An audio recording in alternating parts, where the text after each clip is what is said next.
আহলে হাদিসদের সাথে কি ঐক্য করা যাবে? আহলে হাদিসরা কি চাইলে আপনার রাজনৈতিক দলে জয়েন করতে পারবে?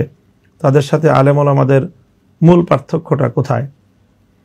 আহলে হাদিসদের সাথে একটি পার্থক্যই মনে করি আমি, আহলে হাদিসরা তারা অনেক ক্ষেত্রে মাযহাবকে তারা গুরুত্বহীন সাব্যস্ত করতে চান। ইনকারে তাকলিদ, ইমামদেরকে শরীয়তের বিধিবিধান মানার ক্ষেত্রে তাদের তাকলিদ করাকে আহলে হাদিসরা অস্বীকার করে থাকেন।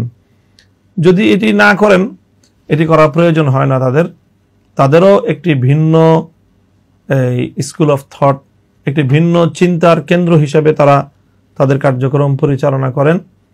সেই হিসেবে আহলে হাদিসদেরকে আমরা একেবারে ভ্রান্ত কোনো ফেরকা হিসাবে বিবেচনা করি না।